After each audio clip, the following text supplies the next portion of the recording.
Hi there. Welcome to At the Movies with Dante and Lewis. I'm Lewis Jacobs. And I'm Dante DeLille. So today we're going to break down, dissect, break apart, bust apart, in a bloody, gory way, a new Netflix release called Army of the Dead. First of all, I want to just say directed by Zack Snyder, because that's key in our conversation, right? Yeah. So give me your IMDb.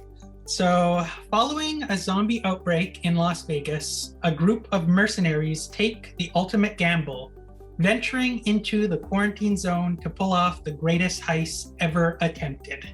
They've basically been hired by a bad guy because millions and millions of dollars are... Is this giving away too much? No, I think it's in the trailer. A lot of money is in a safe in one of the hotels in Vegas. And the government is issuing, I believe there's a 32-hour window or something at the beginning. The government is issuing a decree to have Vegas hit by a nuclear bomb, because that's where all of the zombies are, right? In the world, in Vegas. Doesn't that make sense? Yeah. Because if you've been there... It's filled with zombies, even in 2021. So, so like before we get to this movie, I want to just talk about zombie movies, the genre. For me, that's like one of the earliest. Night of the Living Dead is like one of the earliest movies I remember watching when I was a kid. Seeing that movie. See, my first movie was Chitty Chitty Bang Bang. So do you see the difference between... So I've been a fan of the zombie movie genre for forever, like all of George Romero's work. He's been referred to as like the grandfather of the modern zombie movie, because before his film Night of the Living Dead, it was zombies were like voodoo, but then once Romero made Night of the Living Dead, that created those zombies as we know it now. So I've been a fan of that. I love Dawn of the Dead, the original. Yeah, so my history, in briefest terms, is very, limited. I've always liked Cillian Murphy in 28 Days Later. I like the way it begins. I like the randomness. I like London being sort of infested. Well, at first very quiet and abandoned, and then infested with zombies. Zombieland is my favorite because there's so much humor. Brad Pitt in World War Z. And I'm not even a Brad Pitt fan, but I like World War Z because I remember discovering in that the way they made the zombies move. They sort of etched them, so there was this weird vibrating. I will correct you though with 28 Days Later. It is kind of a zombie movie, but the things in that movie are infected, not technically zombies, because they don't die when you shoot them in the head. Right. Well, you don't have to shoot them in the head to kill them, and they don't feast on people. I stand corrected. It's a big thing with zombie movie people. Those movies are great. Technically not zombies. So don't talk about 28 Days Later. Well, I love that movie though. Well, the eating of people, that's why I steer away from zombie movies, just the eating of... Anyway, so moving forward. I just want to talk a little bit about my history with Zack Snyder, his films. His directorial debut was the remake of Dawn of the Dead. And I love that movie. When I saw that movie in theaters, I thought it was one of the best remakes. I thought it was really well done. And ever since that movie came out, there's been talks about him doing a sequel to it for years and years. In 2007, they started to talk about a movie with a father and daughter trying to escape a zombie-infested Las Vegas. So it kind of seems like he's been thinking about this film, Army of the Dead, for years and years and years, and finally, it all worked out, and they filmed it. And he's a director I really like. I think he's Dawn of the Dead's great. He made the adaptation of Watchmen, the graphic novel. Right. amazing. His more recent movies, his movie like Batman versus Superman, Dawn of Justice, and his 4-hour cut of Justice League, Right. were some of the, like, people, my friends know that I did not like those movies. They were terrible. So I was a little worried coming into this movie. Right, but clearly his forte is fast-paced, adventure-driven, just sort of eye candy in terms of visuals coming at you and sort of attacking you and that sort of thing. So, and this movie, for better and for worse, I think is a pure Zack Snyder movie. So talk to me about your favorite cast members and how you think. I'll serve this up to you. Dave Bautista leads the cast. He's a WWE wrestler turned actor, I guess. I think you could have put Steven Seagal in this movie in the same role and had, your way with it. So he leads the pack. He is, I felt he was a good leader. He has the least amount of dialogue in the whole. I saw the trailer. I'm like, oh, it's Dave Bautista, and I'm like, I was excited because I like him from Guardians of the Galaxy. The relationship with the daughter, working in some sentimentality into a zombie movie where they have to get in and get the money and get out in a helicopter. There's a couple, he's got at least 3 scenes where he's just shooting tears out of his eyeball. I rather enjoyed the Dieter character, who's played by Matthias Schweighöfer. He's the locksmith, so they need someone to open the safe, right? And I thought he was sweet. He turns in a pretty great, cute performance. I thought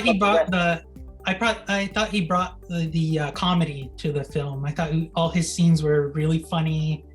Right, because there's no other comedy. It's all machismo and blood and weapons and violence and a lot of anger, So it was nice to have Dieter there. Yeah, and I liked his relationship with Omari Hardwick's character. Van der Rohe, I think is his name. I thought because they start as kind of contentious, That's right. And then as it goes on, it develops. And I thought they were going to become lovers and stay in that safe together forever. That's what I was hoping. Well, you know what I found about this cast? I like that it's very it's a very diverse cast. Yes. Ethnicity wise, age wise, it's men and women. I think equally. And some pretty badass women too. Oh, well, you have to be a badass woman if you're going to fight a zombie. Have you ever heard that?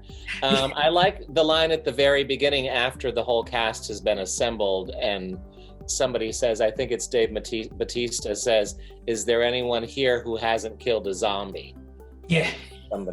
People raise their hand. So the women are going to be badass and the men as well. I liked Tig Notaro. Tig Notaro is my favorite person in the whole world, and she's a helicopter pilot in this film. Pretty successful helicopter pilot. She does some crazy things in that helicopter. I just have no idea if they called her and said, Tig, do you want to be in a zombie movie? We need but she's great. Huh? You want to know the background to her character? Go ahead. There was an other actor who filmed the role, who filmed everything for the film, and he got found out to be a Me Too sexual harassment type thing, and they removed his character, and everything of Tig Notaro in this film is filmed afterwards, all by herself, and digitally inserted into the film. You're kidding. No, Dave Bautista said he hasn't even met her. And she's like, oh my God. Yeah. So then she didn't even have to. I wonder how that is just bonkers. I thought Garrett Dillahunt as Martin, the like kind of suit that tags along with them. I thought he was really good in the role. Didn't he look just like a suit in a thing, like hired by the government to steal the money to blah, blah, blah? He looked like a total politician to me. I was so happy that Valentine got to bat him around a little bit. Two other actors that I just wanted to highlight was Raul Castillo as Mickey Guzman. Yeah. I thought he, like, at first you think he's going to be like this annoying because he's like a influencer. He's like a social media person. Like, right. And I thought, I'm going to like not like him. He's going to be so annoying. But I found as the movie went on, he was kind of a cool character, I found. Yes. He was good. And the other character who I really liked was Samantha Nguyen as Chambers, his like friend who tags along. Her character was like badass. Totally. At first, I didn't know where it was gonna go, and then she has this like really cool scene with like zombies in a room, trying to escape. And yes, I thought it was like done really well. It kind of reminded me of like the John Wick movies, like the gun fighting that she does in that one scene. I thought it was really cool. But I really like that scene, and I found out that she is a stunt person, martial artist, so that's why like she was able to perform those really cool stunts in that. Yeah, she was really good at knifing a zombie in the head, if I recall. Yes. Excellent. Yeah, so there's your cast. Just the fact that it takes place in Las Vegas to me is hysterical. So you have this queen of the zombies, this king and queen of the zombies. You see her first. She's basically an ex-showgirl. So they costume this zombie as a dead showgirl. So she's got a bit of tulle and fringe and beadwork headpiece hanging from her head. So you see Liberace at the beginning. One of Siegfried and Roy's tigers is flying around being nasty. Valentine is his name. There's zombie horse. I love the zombie horse. That was one of my favorite things. As soon as I saw that, I was like, they brought in a zombie horse. They know what they're doing. I enjoyed it. I enjoyed the movie. I watched the first, I think, 15 minutes of this movie like last week, and I love everything about the opening of this movie. Like, I think it's the strongest point of the movie. After that, it gets a little, like, it slows down. But I really enjoyed the opening credits. Oh, right. Oh, really? Yeah. You think that's the strongest part of the movie? Yeah. I loved it. Like, it's pure Zack Snyder. This is what he does with a lot of his movies, is he has these extended openings. It's the setup of the whole film. Yeah. Under credits. So another Richard Cheese cover in Dawn of the Dead. The same singer did a different cover to a song, and he's like that lounge singer type music. Yeah. And I thought it was great. It's a cover of Viva Las Vegas. Yes. I loved it. Right. See, that was one of the parts that annoyed me the most, because I thought it could have been summed up in one sentence, because it's basically, the backstory. And then we begin the film of assembling these mercenaries going in to get these millions of dollars before they blow up the city. Yeah, I found that the whole first half worked for the opening minutes worked for me, because that's the movie that I've been wanting like forever, like a zombie movie that takes place in the early days of the outbreak. Because every zombie movie usually takes place like post-apocalypse, where it's like empty streets and stuff. But I love the opening scene because it was like you see Vegas like, breaking down. Right. And there's like a whole character story in that opening, and I gasped at one point in that scene. I liked it. So that would be like my favorite scene. Do you have a favorite scene from the film? Here's what happened for me and I think I'll tell you why. Once they got the safe open and the money, they're throwing money around, and then they have to get to the helicopter, right? To Tig Notaro driving that damn helicopter. That's when things picked up for me and this is why, because I knew it was almost over. And I knew I was almost I kept checking my phone. I was like, ooh, 30 minutes left. Ooh, 10 minutes left. Oh, 10 minutes. Like, what do they need 10 minutes for? Well, as we find out, there's a whole other situation. But I did like the way in which it sort of speeds up and that sort of race to the finish. Yeah, because I know that's sort of insulting the movie. No, I get it. Because I do find the movie, like, after that opening scene, it kind of really slows down. And then it's like maybe an hour in when you get to like zombies, because it's all like getting ready for the heist. And here I have a question about that for you. Mm-hmm. One of the things that I realized when they were getting ready for the heist and they were assembling each of them individually was getting ready to go on this mission, they were pulling out weapons. Is every zombie movie sometimes kind of a sort of call to arms, a sort of join the military kind of thing? No. Like, we want you? Because that's what this seemed like to me. No. I think that's more like Zack Snyder. To me, it's just really unattractive dead people.